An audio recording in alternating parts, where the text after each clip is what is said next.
हम पढ़ रहे हैं how to read faces Mariam study Stanton. Volume first है, थ्योरेटिकल पार्ट चल रहा है अमित भाई। और डेट आज हो गई है कितनी? 20 हो गई ना? 21 है, सॉरी 21 अक्टूबर 2025। और चैप्टर हमारा 4 स्टार्ट होगा। चैप्टर 4 का नाम है द सब basic principles of physiognomy. Basic principles और सब बेसिक प्रिंसिपल ऑफ फिजियोग्नोमी। इसमें हेडिंग दे रखा है form and size.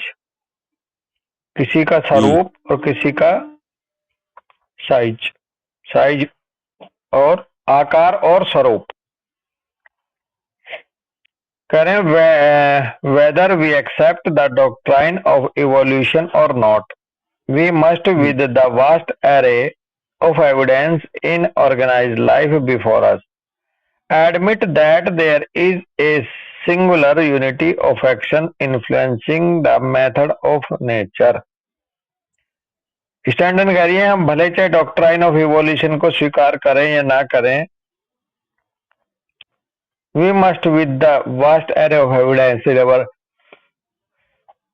in organized life before us। ये जो ऑर्गेनाइज्ड लाइफ है हमारे सामने, इसके एविडेंस के लिए हमारे पास बहुत बड़े पैमाने पर एविडेंस, इसके लिए बहुत बड़े पैमाने पर हमारे पास सबूत हैं। एडवांस कैसे कैसे हुई है? Admit that there is a singular unity of action influencing the method of nature. और इस बात का ये प्रमाण भी है कि कोई सिंगुलर यूनिटी ऑफ एक्शन है। एक तरह से सिंगुलर यूनिटी ऑफ एक्शन का मतलब है कि एक जितना भी सकल संसार है सब पे फॉर्मेशन का एक ही यूनिटी वाला एक्शन लागू होता है मेथड ऑफ नेचर के तहत। कह रहे हैं an ordinary observer will find that certain forms in the animal kingdom exhibit similar trait when present in the human family. कोई भी ऑर्डिनरी, कोई भी आम सामान्य ऑब्जर्वर ये पता लगा सकता है that certain form in the animal kingdom exhibit similar trait when present in the human family. के जो सर्टेन फॉर्म्स हैं एनिमल किंगडम की, वो सिमिलर ट्रेट ही प्रदर्शित करते हैं when present in the human family. कुछ भाव ऐसा है कि ह्यूमन फैमिली में भी जो उपस्थित है सिमिलर ट्रेट्स का मामला वो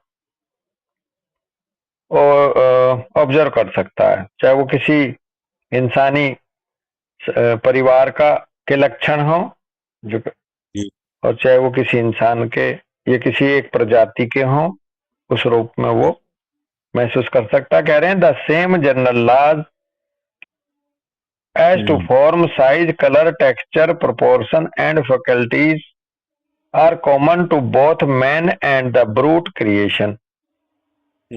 और बिल्कुल ऐसे ही समान जनरल लॉज जो हैं फॉर्म के, साइज के, कलर के, टेक्सचर के, प्रोपोर्शन किस सिस्टम का कितना है उसके, and faculties are common to both man and brute creation. और ये नियम ना एक इंसान जो इतना इवॉल्व है उसमें भी, और साथ में चाहे कितना ही वो अभी जंगली क्रिएशन है शुरुआती, उनमें सब में वो नियम दिखाई देते हैं, चाहे वो इंसान हो चाहे वो ब्रूट क्रिएशन हो। कह रहे हैं a study of the various conformations colours and texture of the several species of animals both wild and domestic together with the birds which geology shows preceded the animal kingdom in the scheme of creation will assist very materially in the knowledge and proofs of scientific and practical physiognomy। कह रहे हैं जो various conformations की study है, colour की study है, texture को लेकर के स्टडी है, भिन्न भिन्न स्पीसीज ऑफ एनिमल्स के लेकर के, चाहे वो जानवर, चाहे वो वाइल्ड हो, चाहे वो डोमेस्टिक हो, और साथ ही साथ चिड़ियों की जब हम स्टडी करते हैं, विच जियोलॉजी, सो जियोलॉजी का मतलब जो भूगोल के हिसाब से जियोलॉजिकल वेरिएशंस होते हैं, किस जी एरिया में किस तरह की पक्षी रहते हैं, इस तरह से। प्रोसीड द बिल्कुल। Animal kingdom in the scheme of creation, ये जो एनिमल किंगडम में है वो आगे बढ़ती हैं स्कीम ऑफ क्रिएशन के तहत, ऐसे ऐसे ही अपने अपनी जियोलॉजी के हिसाब से कैसे हैं वो सब दिखाई देता वहाँ। और ये हमें मदद करती है बहुत ज्यादा मेटीरियली इस नॉलेज को प्राप्त करने में और प्रूफ को प्राप्त करने में कि भाई साइंटिफिक एंड प्रैक्टिकल फिजियोग्नोमी कैसे कैसे कहाँ की आप समझ पाओ, उसमें मदद करती है ये चीज। जो जियोलॉजी के हिसाब से अलग अलग तरह की चिड़िए, कि भाई वो साइबेरिया की चिड़िया ऐसी होती है, जो फला जगह जी की चिड़िया होती है इंडिया में वो ऐसी होती है, होते हैं ना कि एरिया के हिसाब से ही पशु पक्षी मिलते हैं दोस्त हैं। एरिया के हिसाब से भी। और मानो जैसे मानो मैं अभी, हम यहाँ रहते हैं इंडिया में, और हाँ हम इसमें चले गए हाँ वहाँ, और हमें वहाँ की सिचुएशन को लेके जिस हिसाब से फाइट करनी पड़ेगी, हाँ बॉडी की भी उसी तरीके की हो जाएगी वहाँ की। हाँ, बिल्कुल यही तो कारण है शेप बदलने का। तो वहाँ का हम्म, जैसा एनवायरनमेंट है उसके हम्म, हिसाब से ही, और फिर उस शेप के हिसाब से उस एरिया हम्म, की, उस एरिया की हम्म, करेक्टरिस्टिक आप समझ जाओगे जियोलॉजी में भी। हम्म, बिल्कुल आप सही कह रहे हैं, जैसे पहाड़ के लोग हैं वो हम्म, एक तरह के दिखाई देते हैं, उनकी आंखें। चाइनीज हैं, वहाँ का क्लाइमेट ऐसा होगा, उनकी आंखें ऐसी हैं। जो हम्म, अफगानिस्तान के हैं वो लंबे तगड़े ऐसे क्यों हैं, राजस्थान के क्यों हैं, वहाँ के क्लाइमेट के हिसाब से उन्होंने क्लाइमेट का भी अंदाजा लगा सकते हो आप उनकी शेप देख बिल्कुल के। बिल्कुल। बहुत अच्छी बात पकड़ी आपने, कि वो वहाँ ढलने के चक्कर में अपने अंदर बदलाव लाते हैं दोस्त। जो बदलाव नहीं लाते हैं वो वहाँ ठहर नहीं पाते। वो इवोल्यूशन नहीं में भी पाते। यही है। वो लोग वापिस आ जाते हैं, कहते हैं ना कि वापस आ कुछ लोग। जाएंगे, जो नहीं आ सकता वो फिर वो उसका अस्तित्व हम खतरे में पड़ जाएगा, या तो प्लान बदल देता है। अब डायनासोर इसलिए तो चले गए दुनिया से, कहा जाता है कि वो अपने आप को बदलाव नहीं कर पाए एटमॉस्फेयर के हिसाब से। क्यों मित? बिल्कुल बिल्कुल भी।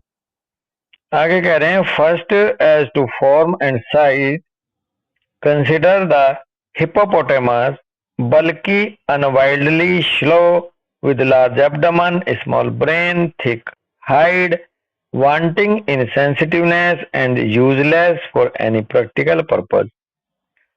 अगर हम सबसे पहले देखें साइज और फॉर्म के हिसाब से, फॉर्म और साइज के हिसाब से, और हम कंसिडर करें हिप्पोपोटेमस को, वो बल्कि होता है, अनवाइल्डली होता है।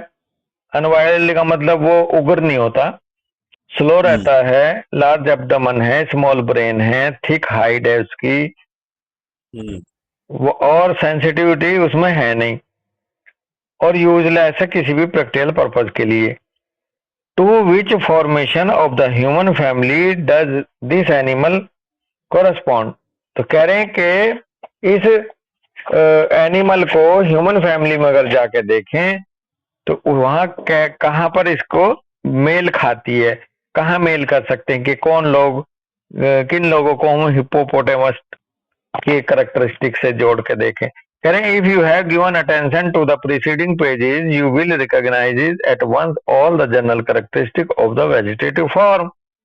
क्या हम्म, बिल्कुल यही उम्मीद थी, यही कहेंगी स्टैंटन। तो अगर आप हम्म, हिप्पोपोटेमस का बल्कि, अनवाइल्डली, slow, large abdomen, small brain, thick hide, wanting of sensitiveness को देखें, और जो किसी भी हम्म, प्रैक्टिकल पर्पज के लिए यूज नहीं होता, तो भाई ह्यूमन फैमिली में वे वो लोग मिलेंगे जो वेजिटेटिव फॉर्म के होंगे, जिनमें हम्म, वेजिटेटिव सिस्टम सबसे ज्यादा होगा, जो हम पढ़ के आए ना। हाँ जी। वेजिटेटिव होता है, फिर उसके बाद मस्कुलर, बोनी, ओशियस और बने। हम्म, तो बेसिकली वेजिटेटिव फॉर्म सबसे लेजी, खाना पीना, एक्सक्रीशन करना, यही तीन काम है, रिप्रोडक्शन करना। तो ये हम्म, हिप्पोपोटेमस की जो टाइप है वो जानवर की, वो वेजिटेटिव फॉर्म को प्रदर्शित करेगी, यदि आप किसी इंसानी जगत में जाके देखें ऐसे लोगों को। Examine closely the stag made for mountain climbing. अब अगर हम फिर इसकी जगह एग्जामिन करें नजदीकी से बारहसिंगा को जो माउंटेन क्लाइंबिंग के लिए बना है, behold his length of limb, leanness, activity and form, the brightness of his eye, his ambition, desire for scaling and greatest heights, and his great breadth of chest, डेस्ला करें the broadest part of the body.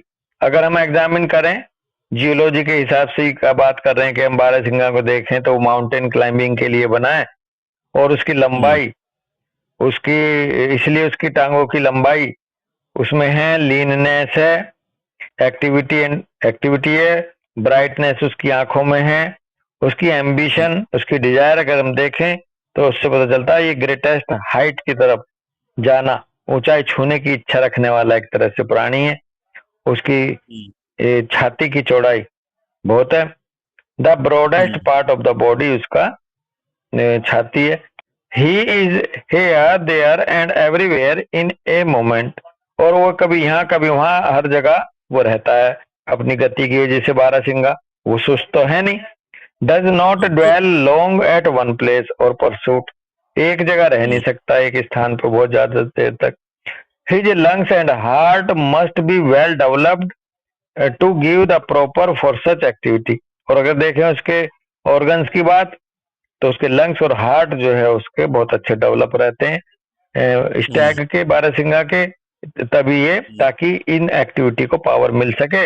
This form is the counter part of the thoracic in the human family.